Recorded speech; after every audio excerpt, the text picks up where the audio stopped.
Okey, boleh dengar? Dengar tu. Okey. Okey. Sekejap Okey. Saya cakap boleh mula, kita mula. Okey. Sekejap.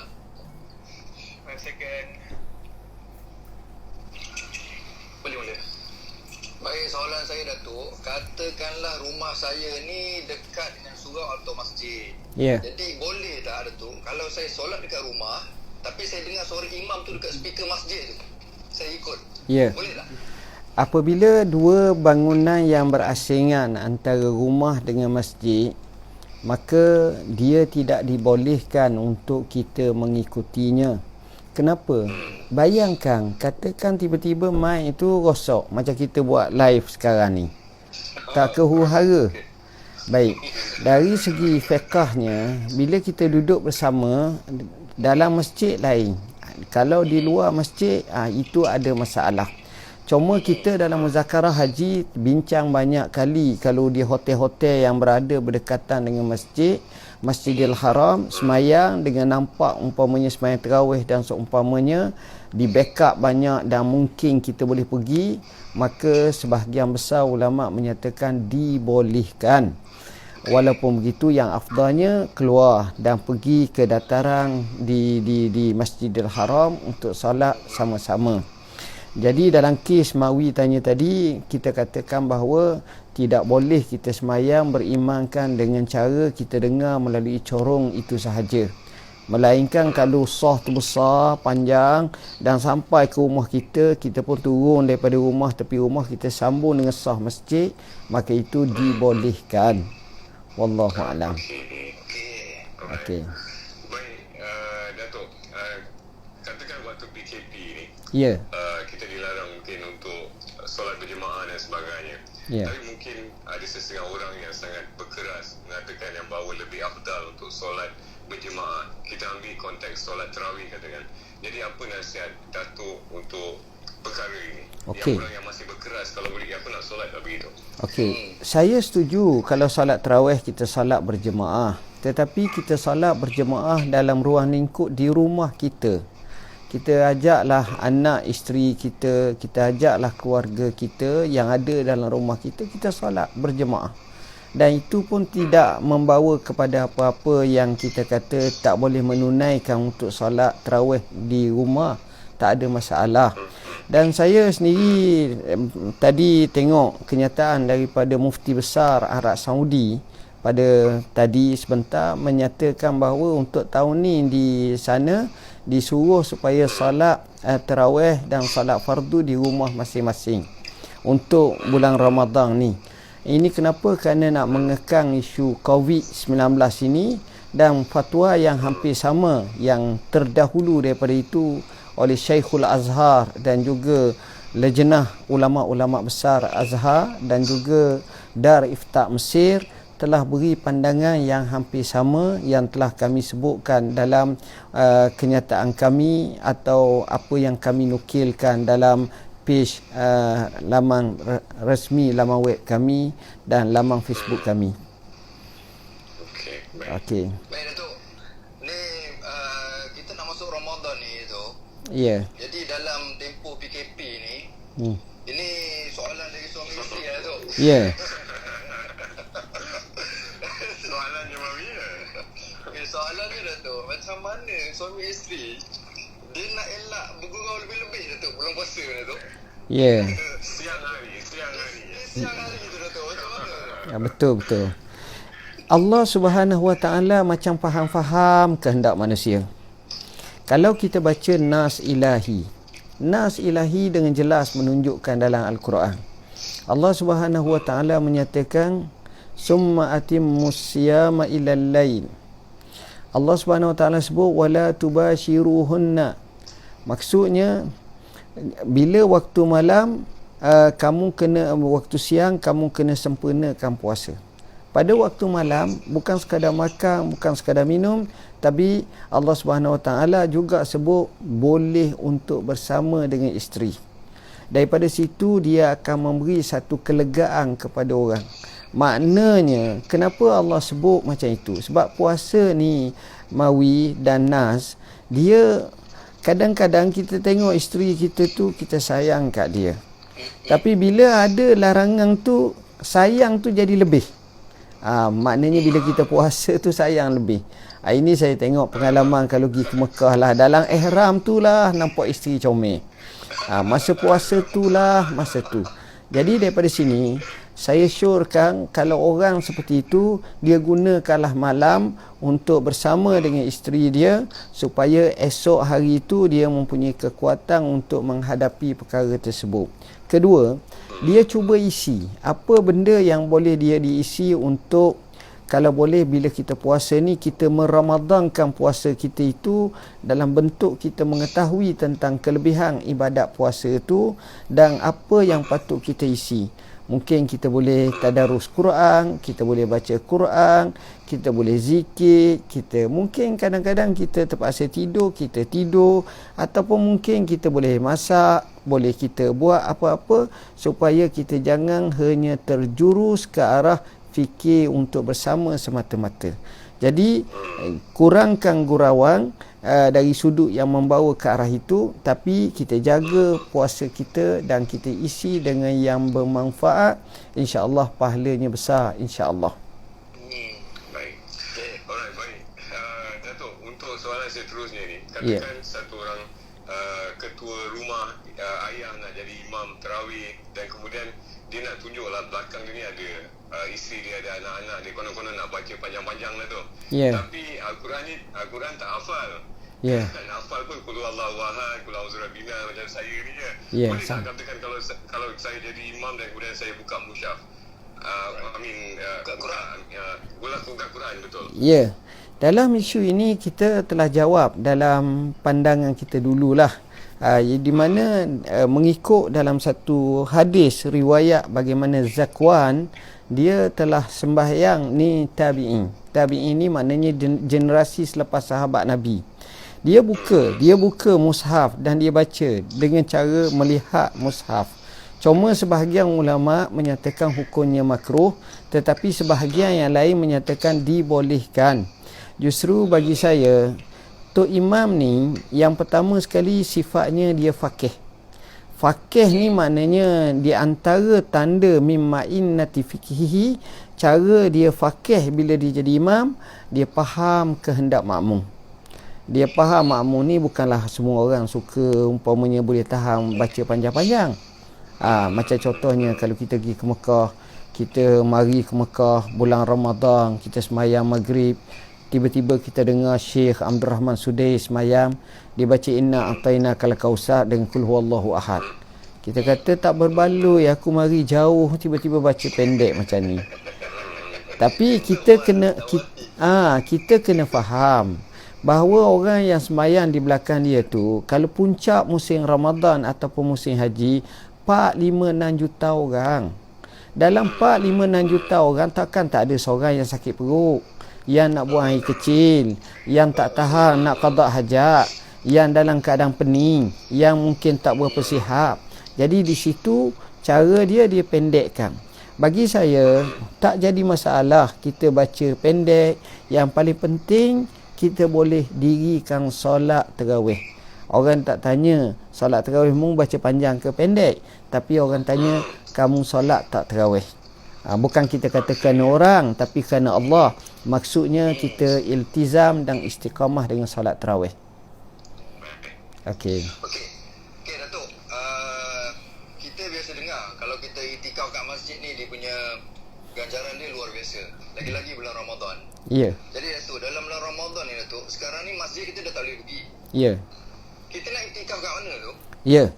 Sebenarnya kalau kita baca bab hukum iktikaf ni, dia ada hukum yang tertentu. Ni memang bahasan para ulama panjang.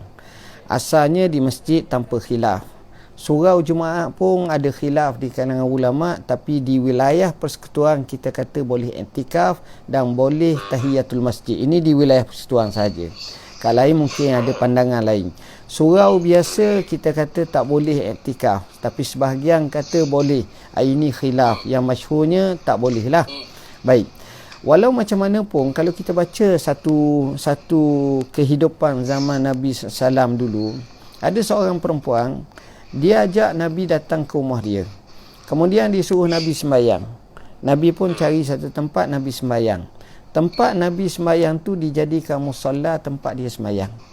Jadi maknanya dalam bahasa mudah, kita digalakkan di rumah kita, kita pilih satu tempat untuk kita solat. Satu tempat itu kita iltizam untuk kita solat. Kalau kita tengok rumah-rumah orang baik ni, kadang-kadang dia akan buat sebagai mini musalla ataupun mini surau kecil, yang mana mereka sembahyang. Masalah nak iktikaf dengan tak iktikaf, ini masalah yang masyhur menyatakan memang tak boleh. Saya tak nafikan. Tetapi sekurang-kurangnya bila kita letakkan di situ, seolah-olah kita merasa keberadaban kita bila kita berada di tempat solat tersebut, dan anak kita telah terfaham bahawa ni tempat kita solat. Jadi dia akan menghormati tempat tersebut, dan kita tunjukkan suasana kawasan tu sebagai sejuzuk daripada surau mini di rumah kita ini. Kerana nak mentadbikkan hadis Nabi SAW yang menyebut Nabi SAW bersabda, la taj'alu buyutakum kubura, jangan kamu jadi rumah kamu sebagai kubur. Bateri low. Kubur? Ya. Rumah kamu seperti kubur. Okey. Oh. Okey. Okey, baik. Frontliner tu. Ya. Frontliner seperti tentera, doktor, nurse, adakah mereka punya kelonggaran untuk tidak berpuasa? Maksud saya mungkin kerana tugasan mereka, pakaian mereka dan sebagainya. Katakan kalau mereka tak berpuasa, adakah mereka perlu ganti dan sebagainya? Ya. Pertama sekali kita hendaklah mentakdirkan setakat mana dia punya frontliner ni tentang solat ni, tentang puasa ni. Kalau frontliner ni terlalu sibuk sangat yang menyebabkan dia tak mampu dan tak memungkinkan dia berpuasa, dia tak boleh berpuasa sebab dia kerja dipanggil amal syaqah, ataupun amalan dia tu ataupun kerjaan dia tu berat. Maka bila amalan dan kerja dia berat, para ulama menyatakan bahawa dia ni memang boleh berbuka, tetapi selepas daripada itu dia hendaklah qada balik puasa dia tu. Ini sebahagian daripada pandangan para ulama berkenaan dengan puasa tersebut. Tapi saya nyatakan bahawa orang seperti ini sewajarnya dia kena faham betul-betul setakat mana kemudaratan kalau dia bekerja itu menyebabkan prestasi dia jatuh, dia tak mampu dan seumpamanya, maka pada masa itu dia dibolehkan berbuka.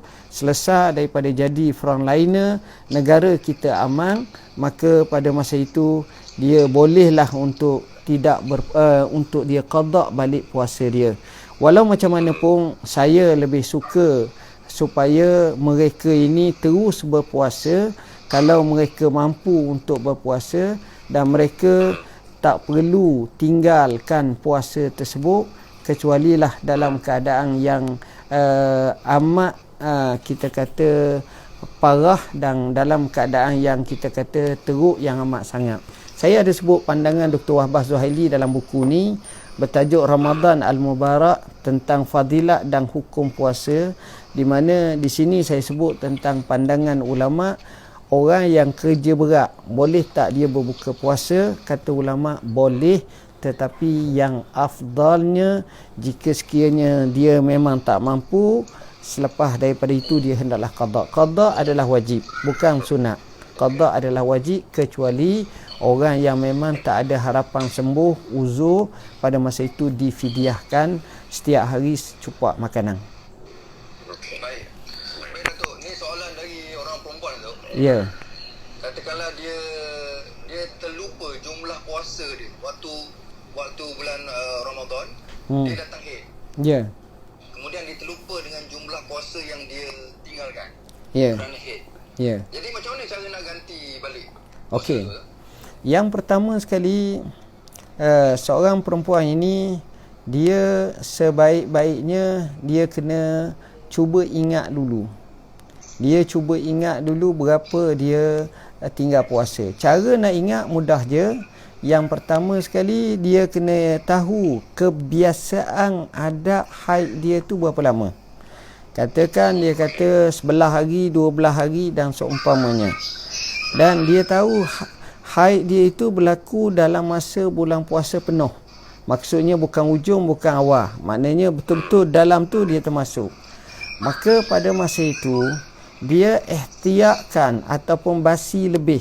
Maknanya dia cuba ambil kalau boleh yang penuh. Artinya perempuan dia tak boleh haid lebih pada 15 hari dalam mazhab Syafi'i. Bermakna dia kena qada puasa selama 15 hari. Baik. Cara yang kedua, kata ulama, dia kena tanya orang-orang, terutamanya suami dia atau orang dekat dengan dia, berapa hari dia tinggal. Dan dia juga akan cuba hitung. Maka disebut kepadanya 3 takdir. 3 takdir ni 3 andaian. Mungkin awak tinggal 8 hari. Dia kata 8 hari tu sikit sangat. Maka kawan ni pun kata, dah kalau gitu 15 hari. Dia kata 15 hari banyak sangat. Maka kita lebihkan daripada 8 hari, kita menuju kepada 15 hari. Mungkin 12 atau 13 hari. Maka pada masa itu barulah dia rasa puas hati dan dia barulah boleh puasa macam tu. Sebab itu saya nak ambil kesempatan di sini, para wanita bila masuk sahaja Ramadan, dan pastikan berapa banyak dia tinggal puasa tu dalam Ramadan tersebut. Akhir saja Ramadan dia tahu dia tinggal 8 hari. Baik, kalau 8 hari katakan kita mengambil satu pandangan ulama, bulan Syawal dia puasa 6. Maka di situ selepas pada itu mungkin dia nak puasa bulan Syawal, ataupun selepas daripada itu dia akan menjalani puasa dalam keadaan yang cukup mudah dan selesa tanpa merasa keberhutangannya kepada Allah Subhanahu Wa Taala.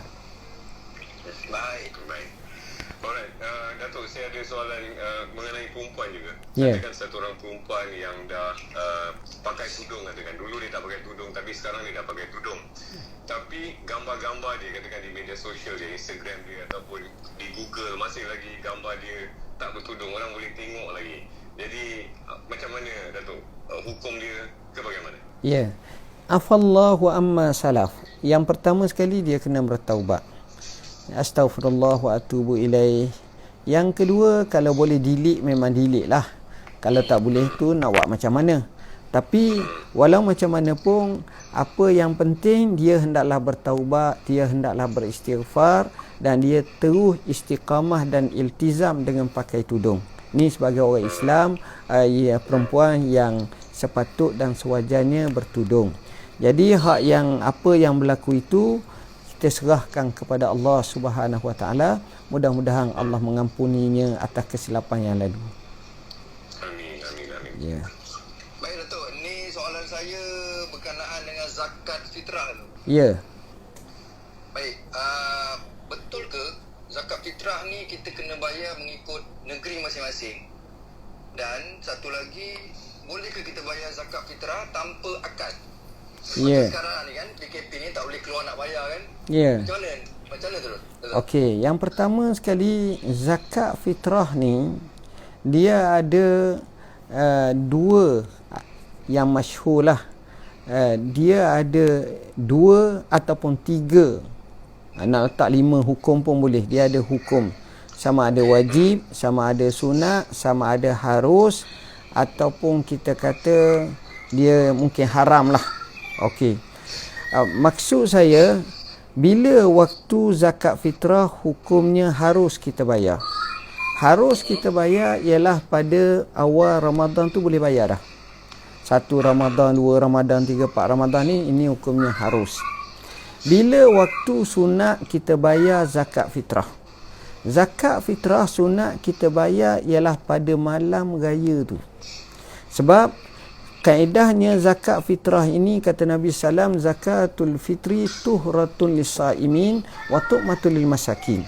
Zakat fitrah ni berfungsi sebagai mensucikan dosa orang-orang yang berpuasa dan memberi makan kepada orang miskin sebab nak raya. Jadi sunat yang afdal bayar zakat fitrah adalah bila jatuhnya matahari menandakan malam raya. Itu sunat. Bila mana hukumnya menjadi wajib untuk bayar zakat fitrah? Zakat fitrah wajib bayar sebelum daripada Tok Imam sembahyang raya. Kalau Tok Imam sembahyang raya dah, maka kata Nabi SAW dia menjadi sedekah. Maknanya Nabi nak suruh awalkan bayar, iaitu waktu tu jadi wajib dah bayar. Ini waktunya. Jadi dalam isu seperti saudara Mawi tanya tadi tu, kita katakan bahawa sepatutnya zakat fitrah dia bayar pada tempat yang dia kerja, yang dia diami. Itu yang paling baik. Kalau katakan dia kerja di Kuala Lumpur, dia bayarlah situ. Kalau dia kerja di Selangor, bayarlah di Selangor. Supaya kita kata itu terbaik. Dan ada pendapat menyatakan di mana tempat dia nak raya. Saya nak raya, tapi tahun ni kita tak boleh raya. Kalau hak balik kampung, duduk kampung lah. Kalau hak yang duduk di Kuala Lumpur, dikatakan raya Kuala Lumpur, ini bergantung pada PKP. Jadi zakat fitrah ini sebaik-baiknya bagi saya lah ihtiyati bayar awal lah. Kemudian kembali kepada soalan yang Mawi kata tadi, apakah boleh kita bayar secara online? Mengikut muzakarah fatwa dalam minggu lepas yang peringkat kebangsaan lah, di mana para mufti telah mengadakan alternatif boleh kita bayar online. Dengan mana? Dengan ada capaian aplikasi boleh kita bayar. Apakah kita perlu akad? Akad ni itu sebagai takkid untuk menguatkannya. Yang pentingnya kita bayar zakat fitrah tersebut, dan bila ada aplikasi tu dia akan tulis kepada kita berapa kita bayar, dan di situ secara teronline juga di adanya akad tersebut. Bagi saya dalam isu seperti ini, kalau PKP dan COVID-19 berlangsungan, maka pada masa itu apa yang diisytihadkan dengan bayar secara online itu dibolehkan, maka hukumnya tak jadi masalah, dibolehkan.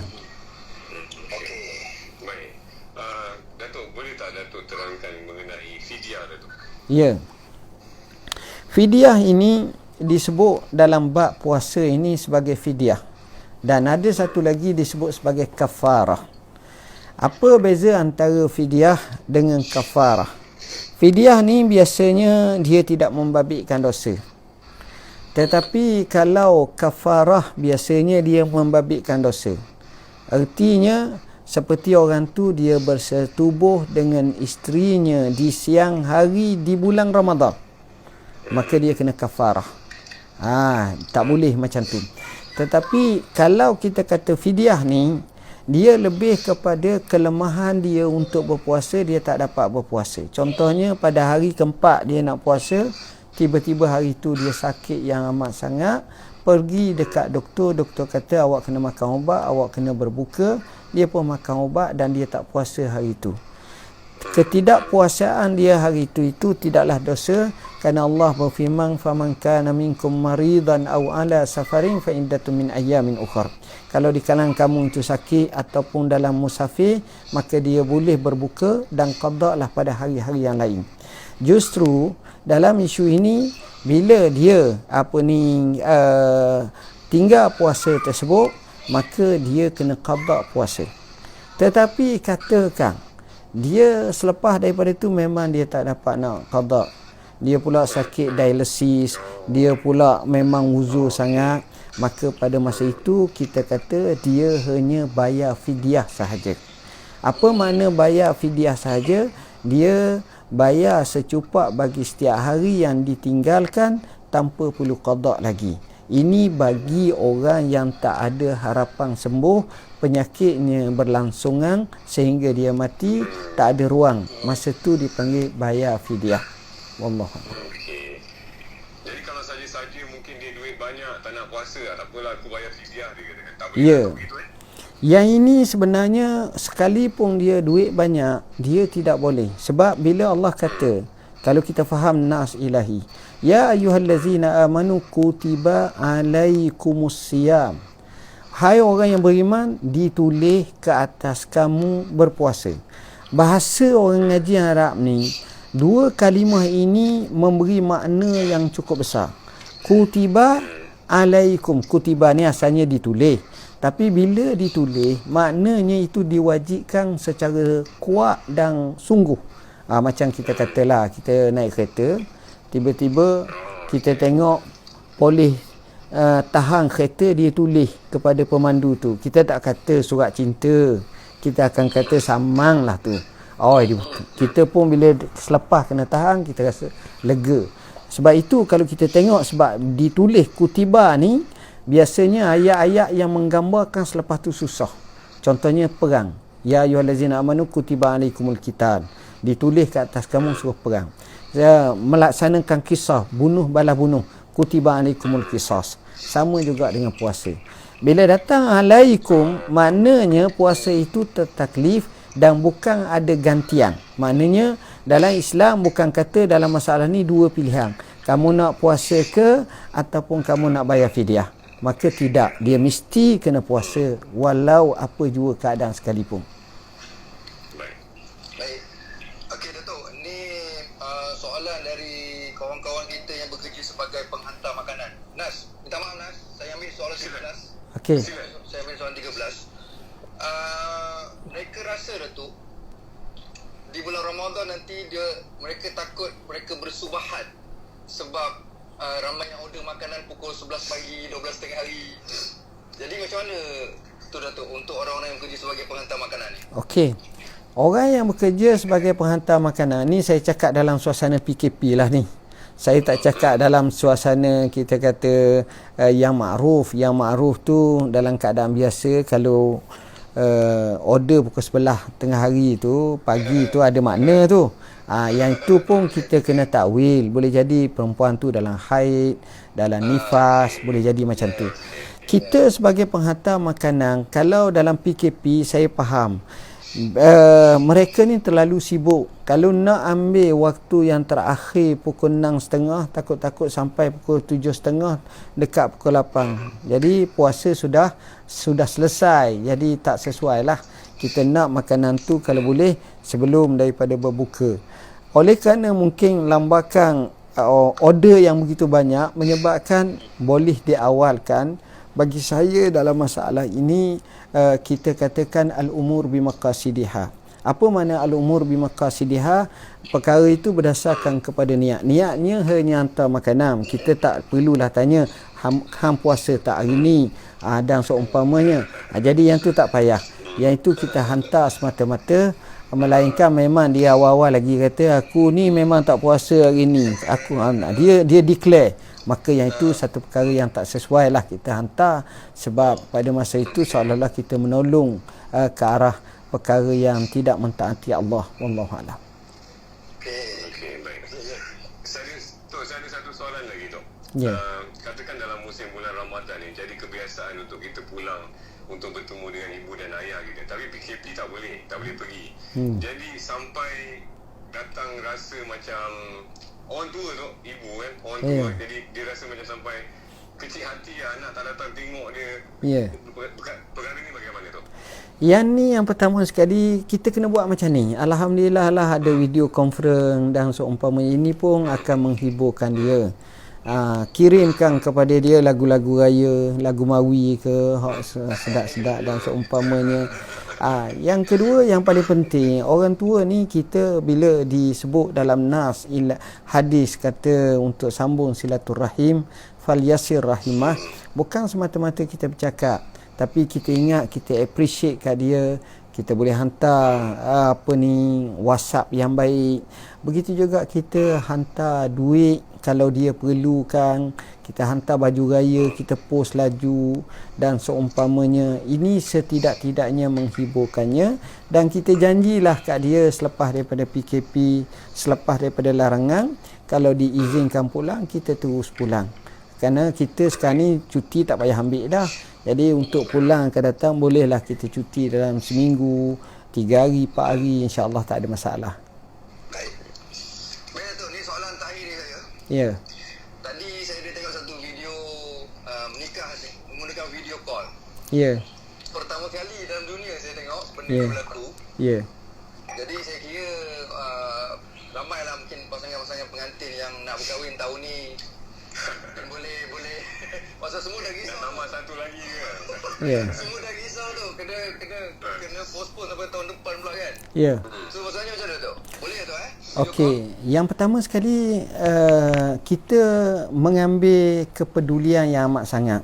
Sebab bila kami dengar daripada ni, saya bercakap dalam Jawi saja. Jawi itu maknanya Jabatan Agama Islam Wilayah Persekutuan, di bawah Wilayah Persekutuan. Di Jawi saja yang permohonan yang nak tunggu ni sahaja dalam tempoh ni lebih pada 200. Itu nak ceritanya ramai orang nak.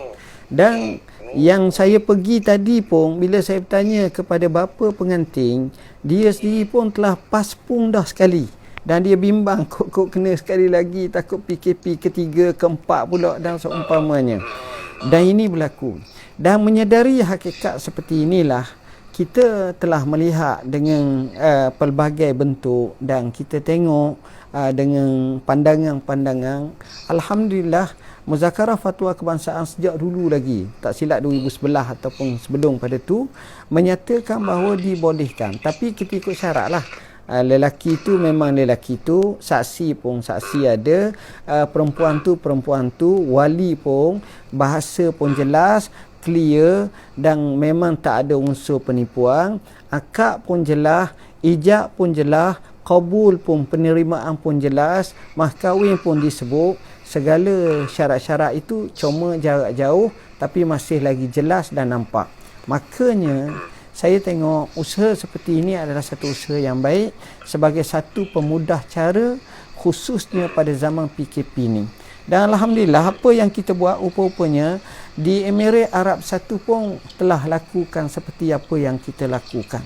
Jadi atas asas ni, bagi saya, insya-Allah kita akan cuba bentangkan dalam mesyuarat fatwa kebangsaan ataupun muzakarah kepada sahabat-sahabat, kepada ashabus samahah, mufti-mufti, untuk dilihat dari sudut garis panduan mungkin lebih kemas, lebih teratur lagi, dan mungkin boleh dibincangkan mengikut majlis agama negeri masing-masing, insya-Allah.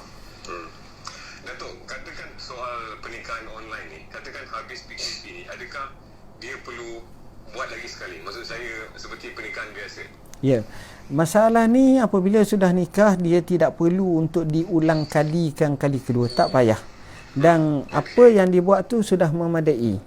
Dia, kita kata hak yang kita ulang tu, kalau ianya tak sah, tak betul cara, dan memang disyaki macam-macam lah, tak ada saksi ke apa ke, tapi sekarang ni semuanya kita telah completekan segala syarat-syaratnya dan rukun-rukunnya, maka kebolehan tersebut menyebabkan ianya sah dan tak perlu lagi untuk dibuat kali kedua.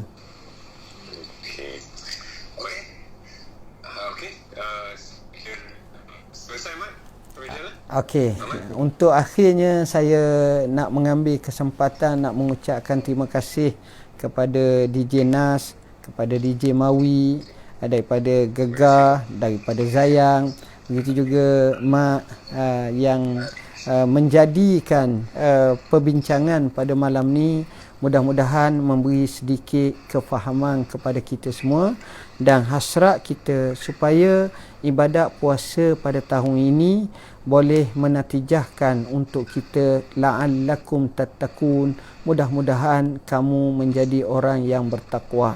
Dan saya mengakhiri dengan memohon maaf bahasa yang saya guna mungkin tak sesuai, dan juga semoga kita bertambah ceria menyambut Ramadan pada kali ini bersama keluarga, insya-Allah. Wassalamualaikum warahmatullahi wabarakatuh. Waalaikumsalam. Terima kasih, Datuk. Sama-sama. Itu dia Madinah Ramadan Gegar bersama Zayan, bersama dengan Yang Berhormat Datuk Dr. Zulkifli Muhammad Al-Bakri, Menteri Jabatan Perdana Menteri Hal Ehwal Agama.